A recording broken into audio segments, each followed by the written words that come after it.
അധികാരത്തിന്റെ ഇടനാഴികളിലേക്ക് നുഴഞ്ഞുകയറി ഭരണകൂടങ്ങളുടെ സുഗമമായ പ്രയാണത്തിന് തടസ്സം സൃഷ്ടിക്കുന്ന ഇത്തിൽ കണ്ണികളും അവതാരങ്ങളും കേരള രാഷ്ട്രീയത്തിന് പുതിയൊരു കാഴ്ചയല്ല. എന്നാൽ ഇത്തരം കഥാപാത്രങ്ങളായി പ്രത്യക്ഷപ്പെടുന്നത് സ്ത്രീകളാകുമ്പോൾ അതിന്റെ പ്രത്യാഘാതങ്ങൾ എത്രത്തോളം ഗുരുതരമായിരിക്കുമെന്ന് മുൻകാല അനുഭവങ്ങൾ നമ്മെ പഠിപ്പിച്ചിട്ടുണ്ട്. ചരിത്രം നൽകിയ ആ കൈപ്പേറിയ പാഠങ്ങൾ മുൻനിർത്തി ഇപ്പോൾ കേരളത്തിലെ സാധാരണക്കാരായ കോൺഗ്രസ് പ്രവർത്തകർ വലിയൊരു ആശങ്കയിലാണ്.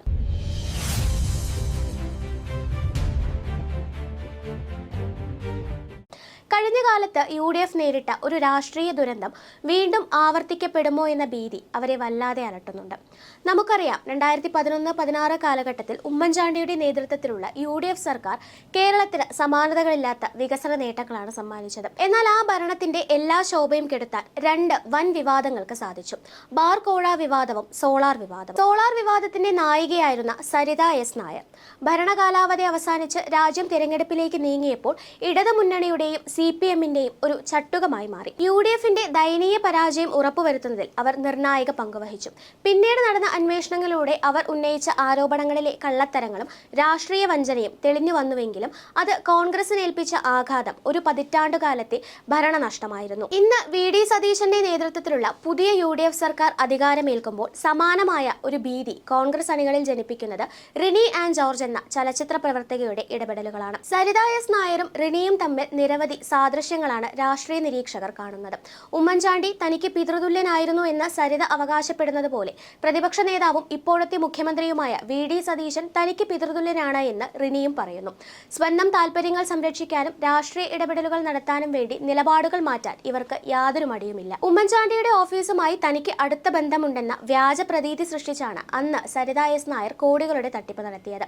പിന്നീട് സ്വയം ഒരു ഇരയായും രക്തസാക്ഷിയായും ചിത്രീകരിച്ച് അവർ UDF-നെ തകർക്കാൻ മുന്നിൽ നിന്നു. റിനി ആൻഡ് ജോർജിന്റെ കാര്യത്തിലേക്ക് വന്നാൽ കോൺഗ്രസിന്റെ യുവ നേതാവ് രാഹുൽ മാങ്കൂട്ടത്തിനെതിരെ അവർ ആരോപണം ഉന്നയിച്ചെങ്കിലും അർദ്ധരാത്രിക്ക് ശേഷം രാഹുലിനെ വീഡിയോ കോളിൽ ബന്ധപ്പെടാൻ റിനി ശ്രമിച്ചെന്ന വിവരങ്ങൾ പുറത്തു വന്നപ്പോൾ അതിനോട് പ്രതികരിക്കാൻ അവർ തയ്യാറായിട്ടില്ല. അതിനേക്കാൾ ഗുരുതരം, തനിക്ക് പിതൃതുല്യനെന്ന് വിശേഷിപ്പിക്കാവുന്ന VD സതീശന്റെ രാഷ്ട്രീയ ജീവിതം നിർണ്ണയിക്കുന്ന കഴിഞ്ഞ കടുത്ത നിയമസഭാ തിരഞ്ഞെടുപ്പിൽ അദ്ദേഹത്തിന്റെ മണ്ഡലമായ പറവൂരിലെ വോട്ടറായ റിനി പ്രവർത്തിച്ചത് എതിർ സ്ഥാനാർത്ഥിയായ ടൈസൺ മാസ്റ്റർക്ക് വേണ്ടിയായിരുന്നു എന്നതാണ്. CPM-ഉം ചില തീവ്ര വിഭാഗങ്ങളും കോൺഗ്രസിലെ ഒരു വിഭാഗവും ചേർന്ന് സതീശനെ പരാജയപ്പെടുത്താൻ ശ്രമിച്ചപ്പോൾ ടൈസൺ മാസ്റ്ററുടെ കലാശക്കൊട്ടിലടക്കം റിനി പങ്കെടുത്തതിന്റെ ദൃശ്യങ്ങൾ ഇതിനോടകം തന്നെ പുറത്തു വന്നിട്ടുണ്ട്.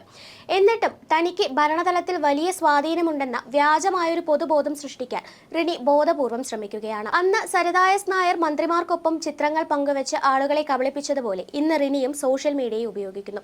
തട്ടിപ്പുകളൊന്നും ഇതുവരെ പുറത്തു വന്നിട്ടില്ലെങ്കിലും കോൺഗ്രസ് വൃത്തങ്ങളിൽ താൻ ഇന്നും പ്രിയപ്പെട്ടവളാണെന്ന് വരുത്തി തീർക്കാനാണ് ഇവരുടെ ശ്രമം. പുതിയ സർക്കാരിന്റെ സത്യപ്രതിജ്ഞാ ചടങ്ങിൽ VVIP ഗാലറിയിൽ നുഴഞ്ഞുകയറി തെലങ്കാന മുഖ്യമന്ത്രി രേവന്ത് റെഡ്ഡിക്കൊപ്പം ചിത്രമെടുക്കാൻ ഇവർക്ക് സാധിച്ചിരുന്നു. ഇത് തിരിച്ചറിഞ്ഞ കോൺഗ്രസ് പ്രവർത്തകർ അന്ന് വേദിയിൽ വെച്ച് റിനിയെ കൂകി വിളിക്കുകയുമുണ്ടായി. തന്റെ സ്വാധീനം വ്യക്തമാക്കാൻ പുതിയ UDF മന്ത്രിസഭയിലെ 21 അംഗങ്ങളിൽ പ്രധാനികളായ 5 നേതാക്കൾക്കൊപ്പമുള്ള ചിത്രങ്ങളാണ് റിനി കഴിഞ്ഞ ദിവസം ഫേസ്ബുക്കിൽ പങ്കുവച്ചത്. KPCC അധ്യക്ഷനും മന്ത്രിയുമായ സണ്ണി ജോസഫ്, യുവമന്ത്രിമാരായ റോജി M. ജോൺ, PC വിഷ്ണുനാഥ്, മുതിർന്ന നേതാവ് K. മുരളീധരൻ എന്നിവർക്കൊപ്പം നിൽക്കുന്ന ചിത്രങ്ങൾ നിരത്തി വലിയൊരു അധികാര സ്വാധീനം തനിക്കുണ്ടെന്ന് അവർ സ്ഥാപിക്കാൻ നോക്കുന്നു. ഏറ്റവും നിർണായകമായ ഒരു തിരഞ്ഞെടുപ്പ് സമയത്ത് പാർട്ടിയെ പ്രതിരോധത്തിലാക്കാൻ ശ്രമിച്ച റിനിയുടെ ഇപ്പോഴത്തെ ഈ നീക്കങ്ങളുടെ ഉദ്ദേശശുദ്ധി തീർത്തും സംശയജനകമാണ്. ഇടതുപക്ഷത്തിന്റെ ഭരണത്തിന് വിരാമമിട്ട് ജനങ്ങൾക്ക് വലിയ പ്രതീക്ഷകൾ നൽകിക്കൊണ്ട് അധികാരത്തിൽ വന്ന ഈ ജനാധിപത്യ സർക്കാരിന്റെ പ്രതിച്ഛായയ്ക്ക് മേൽ ഒരു കരിനിഴൽ വീഴ്ത്താൻ ഇത്തരം സമ്പർക്കങ്ങൾക്ക് സാധിച്ചേക്കാം. അതുകൊണ്ട് തന്നെ VD സതീശൻ സർക്കാരിലെ മന്ത്രിമാരും കോൺഗ്രസ് നേതൃത്വവും അതീവ ജാഗ്രത പാലിക്കേണ്ടതുണ്ട്. ഇവിടെ ഒരു വീഴ്ച സംഭവിച്ചാൽ നഷ്ടം നേതാക്കൾക്ക് മാത്രമല്ല, ഈ സർക്കാരിലൂടെ വികസനവും നന്മയും പ്രതീക്ഷിക്കുന്ന കേരളത്തിലെ കോടിക്കണക്കിന് വരുന്ന സാധാരണ ജനങ്ങൾക്കായിരിക്കും. News desk, India mirror.